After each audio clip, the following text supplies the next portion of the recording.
Assalamualaikum warahmatullahi wabarakatuh. Kembali lagi di Lesian Education.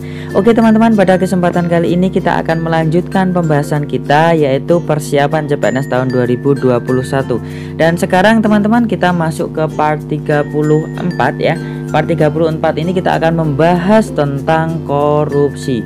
Dan ini merupakan salah satu request terbanyak dari teman-teman ya, meminta admin untuk membahas tentang korupsi. Dan di korupsi ini nanti teman-teman ternyata ada kaitannya juga nanti tentang integritas, yang mana kita tahu bahwa integritas itu selalu keluar dalam soal-soal CPNS di tahun-tahun sebelumnya, dan ini wajib kita pelajari. Dan di sini nanti soalnya nanti tidak panjang seperti soal-soal yang sebelumnya, akan tetapi harus memiliki wawasan yang luas untuk menjawab soal seperti ini. Dan saya harapkan nanti teman-teman silahkan untuk dikerjakan dulu ketika saya sudah menampilkan soalnya ya. Kalau sudah, kemudian langsung kita akan pembahasnya.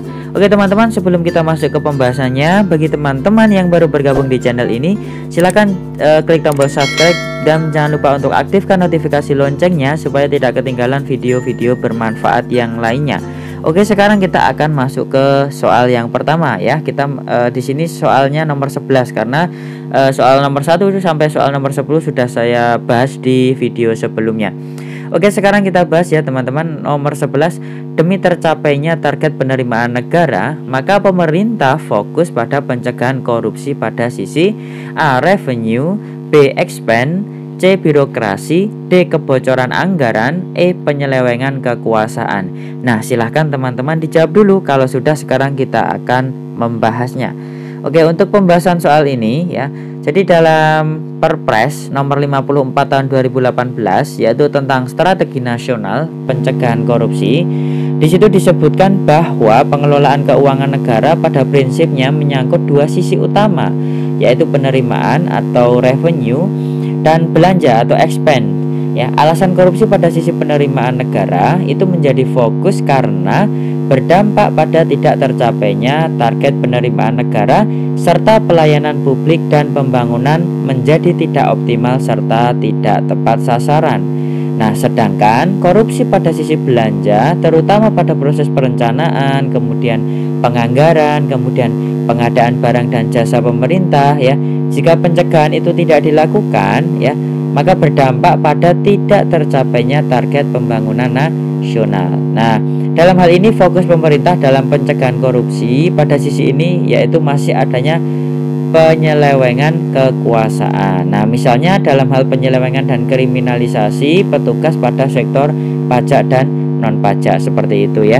Nah, jadi untuk soal nomor 11 ini jawaban yang paling tepat adalah yang E ya, penyelewengan kekuasaan.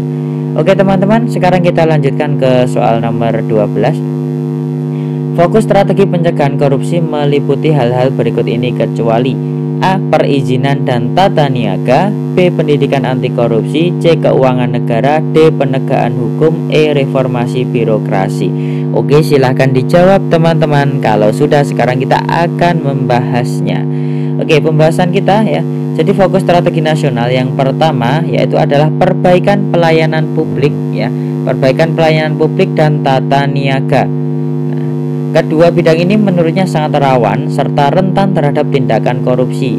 Nah, bidang pelayanan publik itu meliputi ya, ini adalah perizinan usaha, pembukaan lahan, perizinan prinsip, perizinan penggunaan alih fungsi lahan ya. Maka di sini perizinan dan tata niaga ini masuk ya, benar ya. Karena di sini yang ditanyakan adalah kecuali, maka kita cari jawaban yang salah. Oke, sekarang fokus yang kedua itu adalah pengelolaan keuangan negara. Ya, keuangan negara dalam hal ini terutama saat penetapan anggaran pendapatan dan belanja daerah atau APBD. Oke, berarti di sini keuangan negara itu juga benar. Sekarang kita lanjutkan. Fokus ketiga yaitu penegakan hukum dan reformasi birokrasi. Nah, mantan Kabar Kram Polri ini meminta dalam proses mutasi dan pengangkatan jabatan harus sesuai dengan kompetensi. Oke, di sini disebutkan ya, penegakan hukum dan juga reformasi birokrasi. Di sini juga di pilihan ganda juga ada penegakan hukum dan reformasi birokrasi. Nah, karena yang ditanyakan kecuali, maka jawaban yang paling tepat di sini adalah pendidikan anti korupsi. Ya, walaupun sebenarnya di sini kalau kita lihat itu adalah hal yang positif ya, tapi di sini sesuai dengan yang tercantum ya. Ini yang salah ya, kecuali itu adalah pendidikan anti korupsi. Berarti jawaban yang paling tepat adalah yang B. Oke, 2 soal sudah salah berapa atau sudah benar semua? Kalau sudah, sekarang kita lanjutkan ke soal nomor 13 ya. Roadmap KPK dalam pemberantasan korupsi di Indonesia itu dilaksanakan dalam waktu A 4 tahun, B 8 tahun, C 10 tahun, D 12 tahun, E 15 tahun. Oke, bagi teman-teman yang belum tahu roadmap KPK, di sini akan saya tampilkan ya. Jadi untuk mengantisipasi tantangan ke depan yang semakin kompleks, diperlukan upaya pemberantasan korupsi yang komprehensif dan sistematif dengan perlibatan seluruh potensi komponen bangsa. Nah, sehingga KPK perlu memiliki suatu perencanaan strategis jangka panjang dalam bentuk roadmap KPK dalam pemberantasan korupsi di Indonesia. Nah, yaitu tahun 2011 ya sampai 2023. Nah, selanjutnya di sini disingkat sebagai roadmap KPK. Nah, roadmap KPK ini dimaksudkan untuk memberi arah pemberantasan korupsi yang akan dilakukan KPK dalam jangka panjang ya sampai dengan tahun 2023. Nah, keberadaan roadmap KPK ini menjadi sangat penting karena dokumen perencanaan yang telah ada itu terbatas hanya mencakup strategi jangka menengah ya dan jangka pendek saja. Maka dibutuhkan roadmap KPK. Nah, teman-teman, untuk menjawab soal ini tinggal teman-teman kurangkan saja ya. Jadi dari 2011 sampai 2023 ya, 2011 tinggal dikurangkan saja. Kita akan mendapatkan hasilnya adalah 12 ya. Berarti jawaban yang paling tepat untuk soal nomor 13 adalah 12 tahun. Oke, teman-teman, kita lanjutkan sekarang masuk ke soal nomor 14. Penguatan aparat penegakan hukum ya dilakukan melalui koordinasi dan A. Delegasi, B. Afirmasi, C. Sinkronisasi, D. Supervisi, E. Konsolidasi. Oke, silakan teman-teman dijawab kalau sudah. Sekarang kita akan membahasnya. Ya, jadi soal ini tercantum teman-teman dalam dokumen roadmap KPK tadi ya. Nah, seperti ini di poin yang keempat ya. Poin yang keempat tentang fokus area. Nah, fokus area pada masing-masing fase adalah sebagai berikut. Jadi ada 3 fase ya teman-teman. Di sini saya cantumkan fase pertama yaitu tahun 2011 sampai 2015. Fokusnya pada penanganan kasus grand corruption ya dan penguatan aparat penegakan hukum. Penguatan APGAKUM dilakukan melalui koordinasi dan supervisi. Oke, sampai di sini cukup untuk menjawab soal nomor 14. Jadi jawaban yang paling tepat adalah yang D, supervisi. Jadi teman-teman bisa download di ini ya, roadmap KPK itu sudah di-share oleh website resminya KPK. Silahkan di googling ya, nanti akan menemukan dan silahkan di download untuk belajar. Oke, kalau sudah sekarang kita lanjutkan ke soal nomor 15. Nah, undang-undang yang mengatur tentang Komisi Pemberantasan Tindak Pidana Korupsi adalah Undang-Undang Nomor A22 tahun 2002, B20 tahun 2002, C32 tahun 2002, D28 tahun 2003, E31 tahun 2003. Oke, silahkan dijawab teman-teman. Sudah? Kalau sudah, sekarang kita akan membahasnya. Oke, di sini saya tampilkan covernya saja ya. Jadi Undang-Undang Republik Indonesia Nomor 30 tahun 2002 itu adalah tentang Komisi Pemberantasan Tindak Pidana Korupsi ya. Ini pembukaannya seperti itu ya. Jadi jelas ya, undang-undangnya adalah nomor 30 tahun 2002 ya. Teman-teman juga bisa download ini di web ya, sudah tersedia dan silahkan dibaca untuk dipelajari isinya. Oke, berarti jawaban nomor 15 yang paling tepat adalah yang B. Oke, teman-teman, sekarang kita lanjutkan ke soal nomor 16. Masih di roadmap KPK ya. Dalam roadmap KPK, budaya integritas ini diharapkan akan muncul pada fase A pertama, B kedua, C ketiga, D keempat, E kelima. Silahkan dijawab. Kalau sudah, kita akan membahasnya. Oke. Ya, di sini saya tampilkan ya secara seperti ini. Jadi ada 3 fase secara umum di sini. Fase yang pertama ini yang warna merah ya. Fase yang pertama itu sebagai pondasi sistem integritas nasional, itu dilakukan yang warna merah ini ya, tahun 2011 sampai 2015. Kemudian fase yang kedua itu sistem integritas nasional yang warna kuning, itu tahun 2015 sampai 2019. Dan yang terakhir itu adalah budaya integritas yang warna hijau, itu dilaksanakan tahun 2019 sampai 2023. Jadi pada saat ini masih melaksanakan yaitu tentang budaya integritas, yang mana penjelasannya secara rinci teman-teman juga bisa dibaca ya. Ini yang warna merah, ini warna kuning, ini yang warna hijau ya. Fase pertama itu pondasi, kedua sistem, yang ketiga budaya. Oke, jadi di sini karena yang ditanyakan adalah budaya integritas, maka teman-teman jelas akan muncul pada fase yang ketiga. Oke, berarti jawaban yang paling tepat adalah yang C. Oke teman-teman, silahkan dikoreksi salah berapa benar berapa. Kalau sudah, sekarang kita lanjutkan ke soal nomor 17. Nah, nomor 17, tahapan pembangunan sistem integritas nasional harus dimulai dari pembangunan sistem integritas A. Individu, B. Keluarga, C. Lingkungan, D. Organisasi, E. Masyarakat.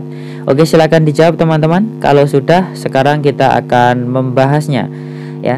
Jadi tahapan pembangunan sistem integritas nasional itu harus dimulai dari pembangunan sistem integritas individu ya, kemudian baru dikembangkan keluarga, kemudian ke lingkungan, masyarakat secara nasional. Jadi ketika individu itu belum memiliki sikap integritas, maka tidak akan bisa melakukan pembangunan sistem integritas secara nasional. Jadi harus dimulai dari diri sendiri, yaitu individu. Oke, berarti jawaban yang tepat untuk nomor 17 adalah yang A. Oke, sekarang kita lanjutkan teman-teman ke soal nomor 18 ya. Berikut yang bukan merupakan asas-asas umum pemerintah yang baik sebagai pedoman bagi setiap penyelenggara negara berintegritas dan berkomitmen, yaitu A. Asas proporsionalitas, B. Asas profesionalitas, C. Asas akuntabilitas, D. Asas stabilitas, E. Asas kepentingan umum. Oke, silakan dijawab teman-teman. Kalau sudah, sekarang kita akan membahasnya. Nah, di sini yang ditanyakan, hati-hati teman-teman, adalah bukan, berarti yang tidak ya, yang kecuali. Oke, sekarang kita akan membahasnya. Nah, asas penyelenggaraan pemerintahan negara itu disebutkan dalam beberapa peraturan perundang-undangan negara kita. Nah, diantaranya yaitu di UU RI nomor 28 tahun 99, yaitu tentang penyelenggaraan negara yang bersih dan bebas dari KKN ya. Teman-teman bisa download, bisa unduh file ini ya, bisa dipelajari. UU RI nomor 28 tahun 99 tentang penyelenggaraan negara yang bersih dari KKN. Nah, dalam pasal 3-nya dalam UU tersebut menyebutkan asas umum penyelenggaraan negara terdiri atas asas kepastian hukum, asas tertib penyelenggaraan negara, asas kepentingan umum ya, di sini ada asas keterbukaan, asas proporsionalitas, di sini ada asas profesionalitas, di sini ada asas akuntabilitas, di sini ada. Oke, karena yang ditanyakan yang bukan, maka jawaban yang paling tepat adalah yang D. Oke teman-teman, sekarang kita lanjutkan ke soal nomor 19. Nah, komponen utama sistem integritas meliputi hal-hal berikut ini, kecuali A. Kode etik dan pedoman perilaku, B. Pengukuran kinerja, C. Pengumuman harta kekayaan, D. Internalisasi integritas, E. Saluran pengaduan. Oke, silahkan dijawab teman-teman. Kalau sudah, sekarang kita akan membahasnya ya. Jadi di sini juga tercantum dalam roadmap KPK ya. Jadi teman-teman, integritas dan juga tentang korupsi itu sangat berkaitan sekali ya. Dengan korupsi itu sangat berkaitan sekali. Jadi teman-teman bisa mencari materi ini melalui undang-undang ya, atau peraturan presiden yang sudah saya sebutkan tadi, kemudian bisa dipelajari.